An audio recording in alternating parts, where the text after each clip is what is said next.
Assalamualaikum warahmatullahi wabarakatuh. Kembali lagi bersama saya Tegar Wisnu Kurniaji dari Universitas Singapura Bangsa Karawang. Kali ini kita akan memasuki materi keempat, yaitu tentang jenis-jenis keamanan jaringan nirkabel. Yang pertama, di sini terdapat Wired Equivalent Privacy atau disingkat WEP. WEP juga disebut dengan Share Key Authentication. WP atau Share Key Authentication merupakan metode pengamanan dengan menggunakan enkripsi kunci yang dimasukkan ke klien maupun ke access point. Kunci atau kata sandi harus cocok dengan kata sandi yang diberikan access point ke klien. Singkatnya, keamanan WP atau Share Key Authentication yaitu klien harus memasukkan kata sandi atau password authentication yang telah ditentukan oleh access point untuk dapat terhubung ke jaringan. WP menggunakan standar IEEE 802.11b. Kemudian yang di sini terdapat Wi-Fi Protected Access atau yang disingkat WPA. WPA merupakan jenis keamanan untuk melengkapi dari sistem keamanan WP. WPA mengimplementasikan standar IEEE 802.11i. Keamanan WPA didesain menggunakan PC yang berfungsi memberikan authentication server yang memberikan kunci pada masing-masing klien dari suatu jaringan nirkabel yang menggunakan access point sebagai media sentral komunikasi. WPA menggunakan metode enkripsi algoritma RC4. Pengamanan jaringan nirkabel menggunakan metode WPA harus memenuhi beberapa kebutuhan berikut. Yang pertama yaitu server, yaitu komputer yang dituju oleh access point yang akan memberikan autentikasi kepada klien. Perangkat lunak yang bisa digunakan antara lain seperti FreeRadius atau Remote Authentication Dial in User Protocol, OpenRadius, dan lain-lain. Yang kedua, nomor port yang digunakan adalah 1812.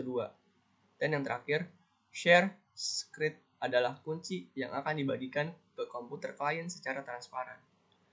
Keamanan WPA pada smartphone Android dapat mengenkripsi password Wi-Fi sehingga tidak mudah melihat password Wi-Fi yang tersimpan.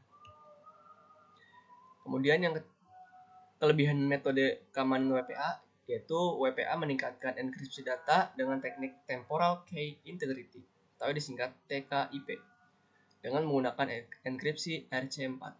Kelemahannya dari metode WPA yaitu proses enkripsi atau deskripsi yang lebih lama dan overhead lebih besar. Jadi proses transmisi data menjadi lebih lambat dibandingkan metode keamanan WP. Kemudian yang di sini ada Wi-Fi Protected Access 2. Jadi ini merupakan lanjutan dari metode pengamanan sebelumnya. WPA 2 adalah protokol keamanan jaringan nirkabel pengganti WPA. WPA 2 menggunakan algoritma AES dan CCMP atau Counter Cipher mode bit with block chaining message authentication kode protokol sebagai pengganti TKIP. Oleh karena itu, WPA 2 menjadi protokol paling aman dibandingkan WP dan WPA. Nah, yang keempat ini terdapat Wi-Fi Protected Access Pre-Share Key atau disingkat WPA PSK. Wi-Fi Protected Access Pre-Share Key adalah pengamanan jaringan nirkabel terproteksi melalui password. Pre-Share Key yaitu metode autentikasi klien dengan password hingga 113 karakter melalui teknik enkripsi. WPA menggunakan enkripsi TKIP. Yang kelima yaitu Wi-Fi Protected Access 2 Pre-Share Key WPA 2 PSK. Wi-Fi Protected Access 2 Pre-Share Key WPA 2 PSK adalah sistem keamanan jaringan nirkabel atau wireless yang terbaru yang lebih baik dari WEP dan WPA PSK. WPA 2 PSK menggunakan dua jenis decryption yaitu Advanced Encryption Standard atau disingkat AES dan Temporal Key Integrity Protocol atau yang biasa disingkat TKIP. TKIP mempunyai banyak kelemahan. Oleh karena itu, lebih baik menggunakan algoritma AES dengan syarat router dan WiFi adapter. support dengan WPA dan WPA 2. Dan yang terakhir yaitu MAC filter. MAC address filtering adalah metode filtering untuk membatasi akses dari MAC address. Semua perangkat jaringan mempunyai alamat MAC address. Cara kerjanya yaitu access point atau router menseleksi komputer atau perangkat mana yang dapat terhubung ke jaringan. Jadi tidak semua perangkat dapat terhubung ke jaringan Wi-Fi tersebut. Nah, sekian pembahasan dari saya. Kurang lebihnya mohon maaf.